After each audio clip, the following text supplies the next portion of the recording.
Welcome students, welcome to today's class on brand new topic called global and multi-international marketing. So in today's class we are going to discuss those particular aspects that concern global and multi-international marketing. So let's start our class with the differences between global and international marketing. What is the difference between global marketing and international marketing? So when we take the first parameter, that is the meaning, global means all encompassing and worldwide, whereas international means foreign or multinational.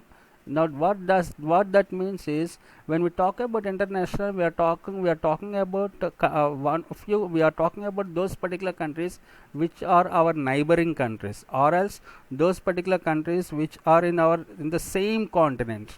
All right, but when we go beyond this particular continents, and then when we happen to market our product across the world, in all the five continents, in all the six continents where human habitation is possible, in such marketing of products is called as global marketing. So that's the first difference between these two.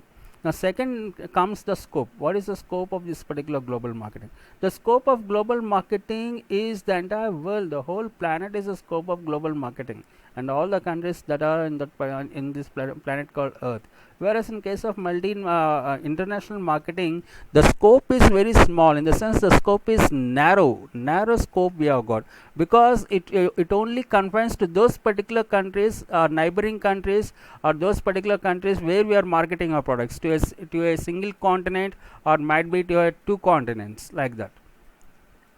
Next comes the basis of product or service offering. Right. In case of this particular global marketing, a company offers the same product and services to the customers in all the countries. So they are not going to differentiate. Now in this particular country we have this product, in that particular country that product. No, that differentiation is not there. Universally same product they are going to sell under global marketing. But when it comes to this particular international marketing, products change with this particular market, so they are going to go for localization. All right, say for example, you know, the better word that we can use for international marketing is, international marketing products are tailor made products.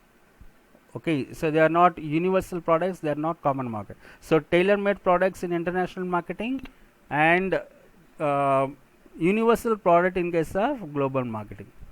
Now let's look at the other things also, like when we take marketing personnel.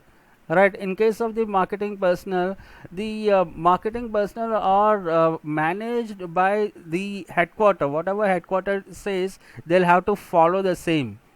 Okay, whereas here in case of this particular international marketing, now this every country has got its own marketing team, and that particular marketing team is answerable to the country head. They are not answerable to the headquarters. So that particular difference we find. Next is our marketing budget. Right, now marketing budget is finalized by the corporate headquarter, and from there it flows to all these particular different parts of the world. Whereas in case of this national international marketing, now budget is segregated, and each of that particular subsidiary in that particular country, they decide the budget. So here we have got greater autonomy, and that autonomy is missing in the global marketing in terms of marketing budget. Next, promotion tactics. Same advertisement throughout the world, single brand ambassador, and the same advertisement does not change from place to place. Whereas in case of international marketing, local, they give a lot of preference to the local markets. Right, local commercials. So brand ambassador, they change from country to country. In case of India, we are going to have Bollywood brand ambassadors. Right, in case of United States, they are going to have Hollywood brand ambassadors. But here in case of global marketing, a common brand ambassador for all the countries. So that's the difference over there. Next, coming to the market autonomy. Right, every marketing strategy is devised and implemented from the corporate headquarter in case of global marketing. In case of international marketing, the marketing efforts are generated from within the domestic markets. Now use of social media.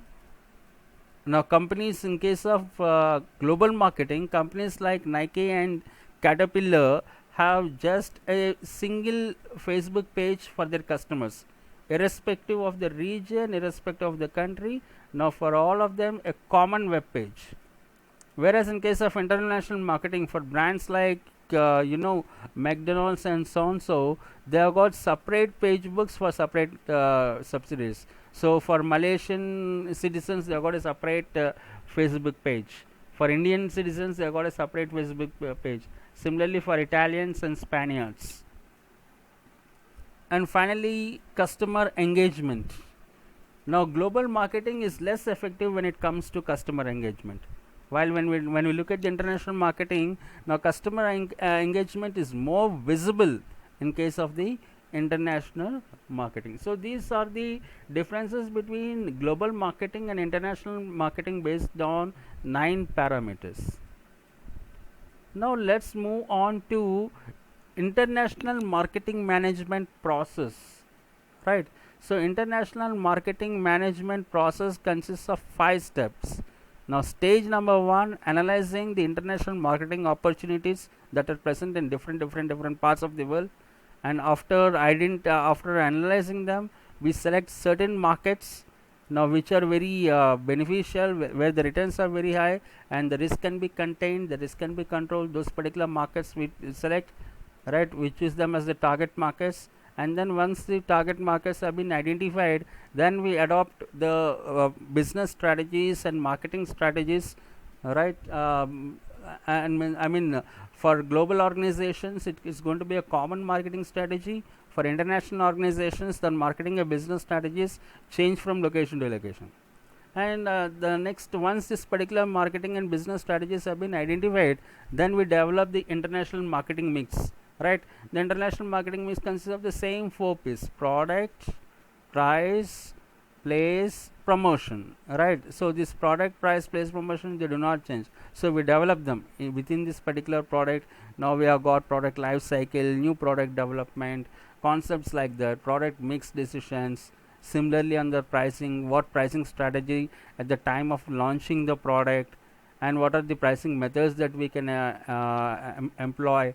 Okay, similarly regarding the promotion strategies, which particular promotional mix tools to use. Similarly, how we are going to distribute the product. So all these things will be finalized in this particular fourth stage, where we develop international marketing mix. And the final stage, now once all this particular work has been done, then we are going to go for implementation, right? After implementation, we are going to evaluate and control our marketing programs. So that's the process of international marketing management. Now let's look at multinational corporations. Now what do we mean by a multinational corporation or a multinational company? Right, when we look at the definition, a multinational company is a one which is incorporated in one country, right, which generally is called as the home country, but whose operations extend beyond the home country, and which carries on businesses in other countries called as host countries in addition to the home country. So the meaning is simple, right? So multinational company, that particular company which is operating in different parts of the world, in different countries, is called as multinational, right? Okay, say for example Hewlett Packard, HP, right? Now this particular company belongs to United States, right, but is present in different parts of the world. That's a multinational. Colgate, American company, but present in different parts of the world, multinational, like this. So today we have got plethora in the sense, I mean, we have got ample, innumerable multinational companies. In especially when we take our Indian market, in the consumer markets, in each and every category we only have multinational organizations. Now local organizations, local competition has been killed, and local organizations have been thrown out of the competition. They have been wiped out.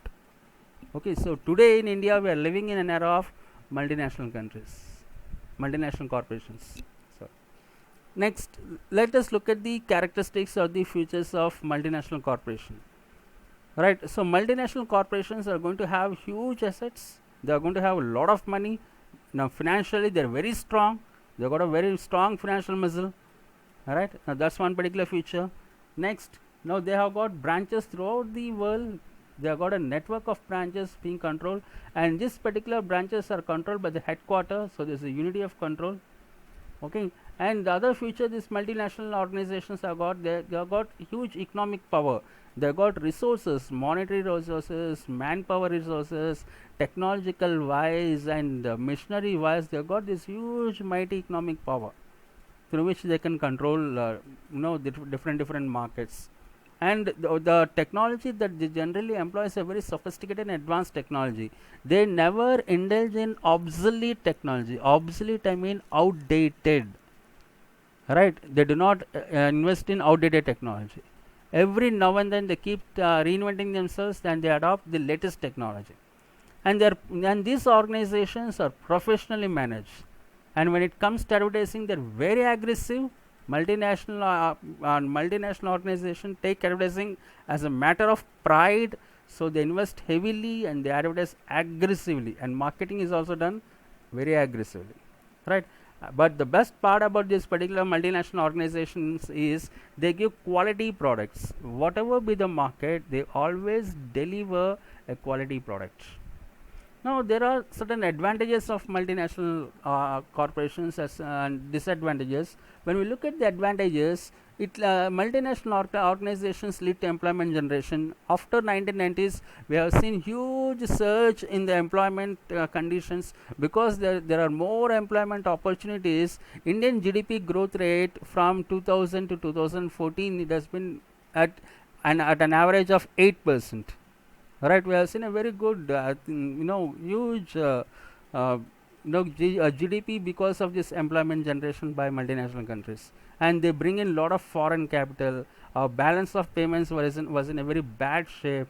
Now, thanks to FDI, thanks to the foreign direct investments they bring, today our balance of payments is in surplus, right? And because and multinational organizations, they also make a proper use of the ideal resources. They never let a resource to be wasted. They use them optimally, right? And as I told you, balance of payment position has improved a lot after MNCs.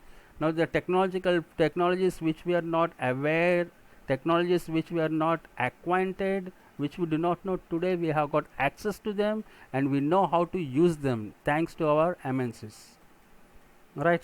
And the standard of living has drastically improved because of the employment that has been generated, and because of the technological developments that they have brought. There's a drastic improvement in the standard of living. Now these multinational organizations, they also have got certain disadvantages, and these disadvantages, some of them are very serious in nature. One is repatriation of profits. They earn the money here and then they pay the taxes, remaining entire profit they take back to their home country, then they go and invest in their home country. Now that's the major disadvantage with a multinational company. Next is our danger for domestic. Now wherever multinational organizations come, they kill the local competition. They wipe out the local brands. Now that's the again another dangerous, disadvantage of MNCs. Now natural resources also, they very carelessly exploit natural resources like water, like minerals, iron ore, bauxite, like these particular minerals. Now they are being wasted exploited very carelessly. Now we also have the danger to independence because of multinational organizations. Now slowly they come and then they start dictating the governments. The moment they start dictating the governments, now that's when the danger to independence. This happens because of their mighty status. Because of their mighty status, they start dictating terms to the government, and that's when that particular nations, they start losing their independence. And finally, multinational organizations, and not all of them, but many of them, they have got disregard to the national interests of the host country. Right now, what is happening? See, they meddle with the home affairs. Right, they are foreigners. They came here. They have to do business. Get out. It should be as simple as that. But they meddle into our home affairs. They meddle with our domestic affairs. Now, when they meddle with our domestic affairs and our country's personal affairs, now that's when it's like showing like disregard to the interest of the host country. So these are the disadvantages. So we have seen the process of global marketing management process. We have seen what is a multinational company, merits, demerits, and we have also discussed in the first slide the difference between global marketing and international marketing.